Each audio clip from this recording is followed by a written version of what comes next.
Već dugo maštam o jednoj bujnoj gredici koja će mi obezbediti berbu zelenih listova tokom cele godine, zapravo od maja ove sezone do maja naredne sezone. Htela sam da je posadim, pa sam onda pomislila da to snimim. Možda će ova kombinacija zanimati nekog od vas, tim pre što se još uvek sve ove kulture mogu posejati. Zapravo u današnjoj epizodi sejemo nekoliko vrsta spanaća, nekoliko vrsta keljova, cveće i meni omiljeni paradajz u zanimljivoj kombinaciji koja će nam dati jednu gredicu punu zelenila, dakle jedna bujna gredica gde ćemo brati zelene listove i preko leta, dakle cele godine. Kompletna kombinacija se postavlja na ovom perma modelu. U pitanju je perma model od prošle godine koji već ima postavljenu mrežu. Skinula sam je i stavila gore da mi ne smeta kod sadnje, pa ću je naknadno zategnuti kada tu bude potrebno biljkama, odnosno tek kad biljke počnu da rastu treba im mreža. Imala sam već postavljene nosače koje ću naknadno ojačati zato što sve ove kulture koje sada sadimo su zaista jake. Perma model je uslojen, u pitanju je podzemni perma model, samo sam pokosila sve ono što je bio višak, ovdje su bile tikvice, to je poslednje što je ostalo. Dodala sam stajnjak, dodala sam 10 cm sena i već sam napravila gnezda koja su napunjena mešavinom 3-2-1. To je sada spremno, a ono što vidite ispred su akteri ove kombinacije, zapravo glavne ličnosti, jer kao što vidite kada imate puno sadnica, kada imate puno presade, možete da budete kreativni, a mogu i ranije da uđemo u sadnju, jer vidjet ćete sada samo nekoliko kultura može sada zapravo da se posadi, ali dugoročna prognoza je za sada dobra, rizikovaću pa ću vam pokazati kako se ubacuju i ostale kulture koje pripadaju crvenoj zoni. Sada ćete vidjeti šta sam vam pripremila za ovu kombinaciju. Ono što sejemo danas, odnosno presađujemo, su ove kulture. Obeležene su kvačicom u skladu sa zonom koje pripadaju. Novozelandski spanać, crvena zona, to ćete ubacivati kada prođe opasnost od mrazeva. Maobar, indijski spanać, takođe crvena zona. Azijski puzajući spanać, crveno-plava kvačica, podnosi do -2, dakle on se već može ubaciti, mada i tu vodite računa jer jako se teško nalaze rizomi, tako da nemojte da rizikujete. Trajni spanać, plava zona, znači može se odmah ubaciti. Sibirski kelj, plava zona, toskanski kelj, plava zona, čokošeri, crvena zona, njega ću svakako kasnije da ubacim, ne sada. I naravno ovde se ubacuje cveće, u pitanju je neven i suncokret, to će biti jako lepa kompozicija boja, jer ovde imamo dve vrste maobara, crveni i zeleni, i dve vrste keljova, u pitanju je crveni i zeleni, odnosno Nero je već tamno-zeleni kelj. Na taj način dobijamo jako lepu kompoziciju i kada dodamo neven i suncokret dobit ćemo i lep prizor i jednu bujnu gredicu.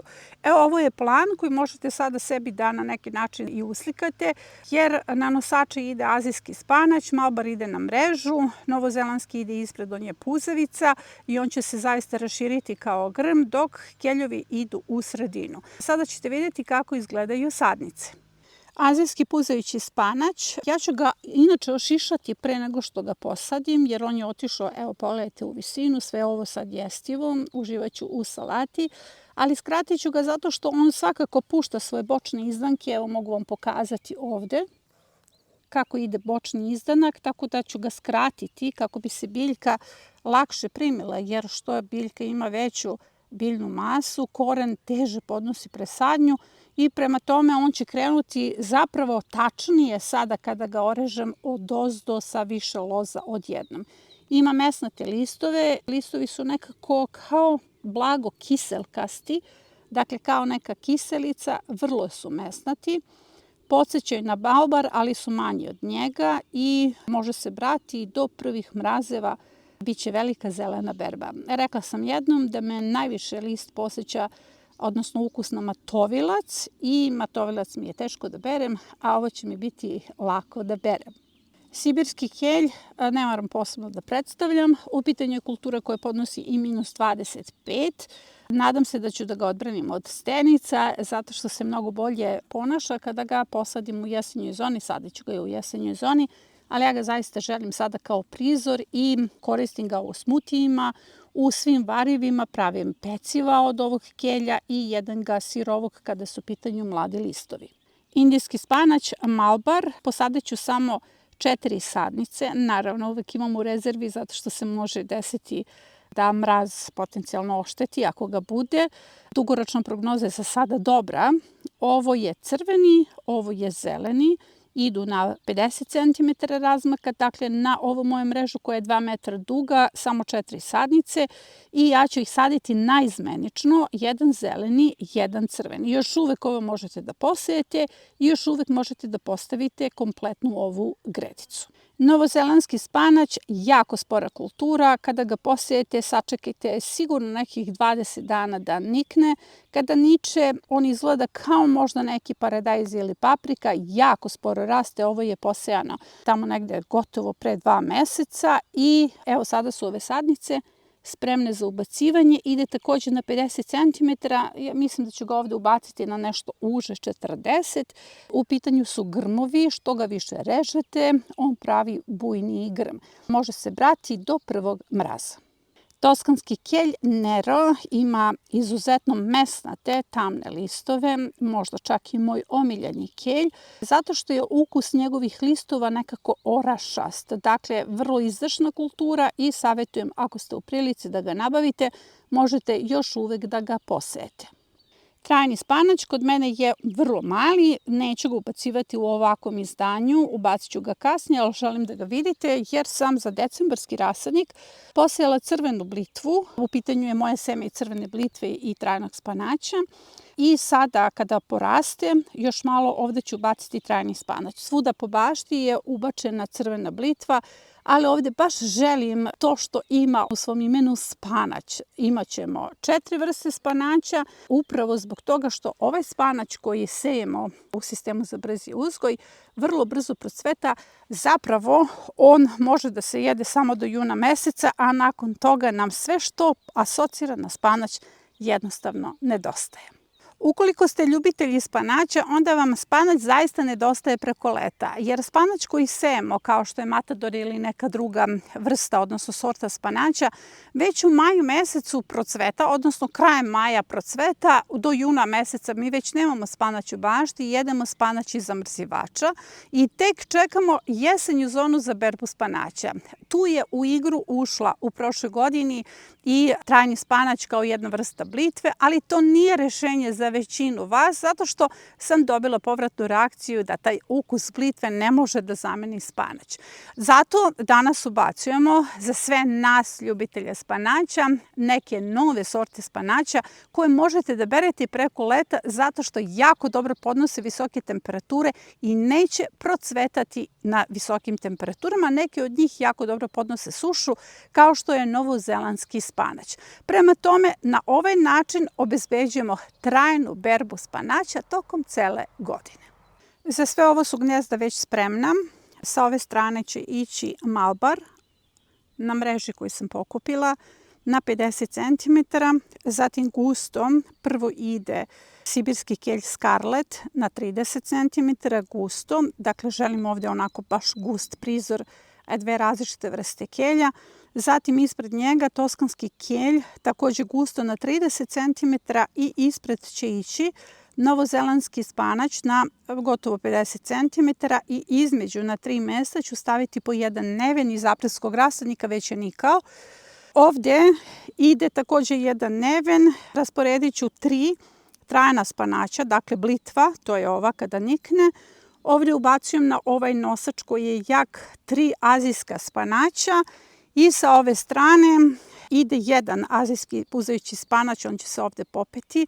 U ovom ćošku ide suncokret, u onom ćošku ide suncokret i ovde dolazi moj omiljeni šeri, kasnije, u pitanju je čoko šeri. Inače, priča koja je vezana za taj šeri je sledeća. U pitanju je prva sorta koju sam ikada fermentisala, ikada odvojila. To je najstarija sorta u kolekciji. Obnovila sam sortu nakon 10 godina i svako seme je klijalo. Dakle, ponovo gledamo omiljenu najslađu sortu i pored ove slezovke koja je ovde starosedalac, koja će čuvati, prihvatit će lisnu vaš, grinju i ređu na sebe. Takođe ubacujem na već postojeći nosač čoko šeri. U pitanju je visoka sorta paradajza I hajde sada da sve ovo i posadimo. Naravno, gnezda su puna, mešavinom 3-2-1, sve je to dobro zaliveno. Sada je potrebno samo da ubacujem sadnice. Prvo ću ubaciti kelj Scarlet, iako je gotovo 11:30, sada se svakako ne presađuje, tako da vi ovo radite tek posle podne kada prođe bilo kakva opasnost da jako sunce na neki način ošteti sadnice. Ja se dogovorim sa suncem i sa sadnicama da sve ovo preživi, pa i preživi, ali kao edukator moram da vam dam pravi savet. Dakle, sada ću ubaciti samo 6 sadnica koliko mi staje u ovu kombinaciju. Kupusarice se ne orezuju kod presadnje, samo ćemo skinuti višak listova. Iako je gnezdo dovoljno zaliveno, dovoljno je samo otvoriti gnezdo, ubaciti do prvih listova, pritisnuti i zagrnuti seno. Sada ćemo to naravno na kraju sve da zalijemo, ali ovo je sad presađeno. I sada također 6 sadnica toskanskog kelja. Inače i ove su sadnice rasle na ledenom talasu, ove su nicale na ledenom talasu. Ovo je bila najveća moja sekiracija zato što je to posljednje seme iz banke i nekako sam strahovala da li ću ga izgubiti, ali evo hrabro se isplatila jer vidite kako su to sada čvrste i lepe sadnice. I keljove sam presadila. Sada ubacujem 5 sadnica novozelandskog spanaća. Čekala sam ga 2 meseca i naravno imam zamenu jer ukoliko klizne u mraz, ja ću morati da zamenim sadnice. I sada ubacujem 4 sadnice indijskog Malabar spanaća i želim samo da konstatujete da mi ne treba puno sadnica, a da ću dobiti gredicu koja će me hraniti godinu dana i obezbediti dovoljnu količinu zelenih listova. Dakle, ovdje vam zaista ne treba puno sadnica jer sve ove biljke daju ogromnu berbu. Ostaje nam azijski puzajući spanać. Da bih ga uopšte presadila, morat ću da ga skratim. Sada snimam jednom rukom, kratim drugom rukom i kako će to da izgleda. Ali vidite ove pupove ovdje. Upravo ti pupovi su nastavak ove sorte, odnosno ove biljke i skratit ću ga ovdje jer ove 2 loze će biti zapravo nastavak biljke. Ne želim da ta puzajuća forma koja se hvatala za nekakav gelender ili za neke privremene nosače, sve vreme zapravo spotiče rast ove biljke. Na ovaj način ja sam stimulisala rast ovih bočnih grana i tu će biti zapravo nastavak ove biljke. Jer pogledajte kolika je to puzavica. Vidite kako se ona popela svuda gdje je stigla i sad sve ovo treba da se skine. Naravno, bit će moj obrok danas. Evo ga, sada je ošišan i potrebno je samo da ga izvadim iz ove kutije i prebacim u gnezdo. Naravno, kada vadite ovako biljke iz kutije, odnosno iz saksije, vrlo je važno, samo da bacim ovu saksiju negde, vrlo je važno da bude suvo. Jer ako bude vlažno, onda će vam se kompletno sve ovo rasturiti. Ovo je biljka koja se iz rizoma uzgojila, ali naravno može da se uzgoji iz semena. Vidjet ćemo kakva je, prvi put je uzgajam, prema tome zajedno ćemo pratiti da li se ova biljka isplati ili ne. I ovdje su naravno 2 rizoma. Sada ću baciti u gnezdo koje je spremno za nju.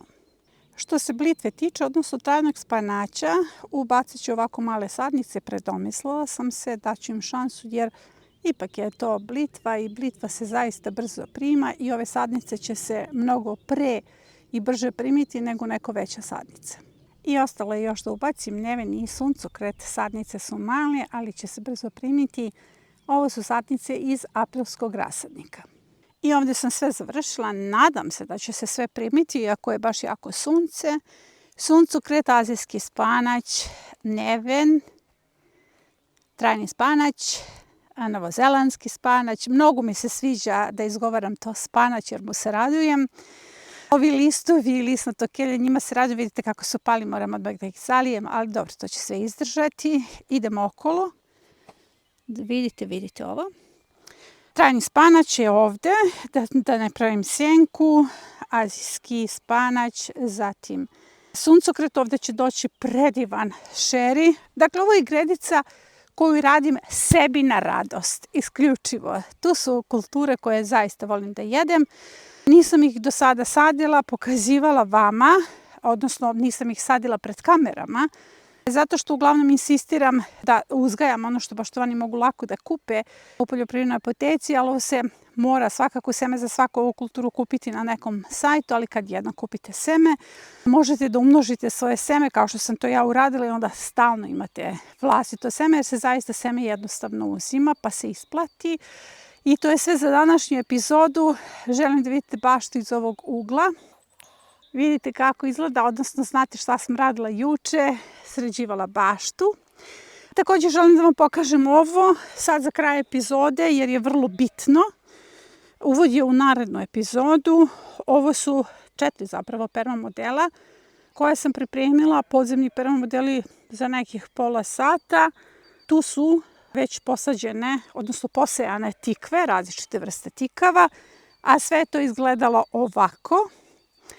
Pa u skladu s tim najavljujem narednu epizodu koja podrazumeva zapravo pripremu prolećno-letnje zone.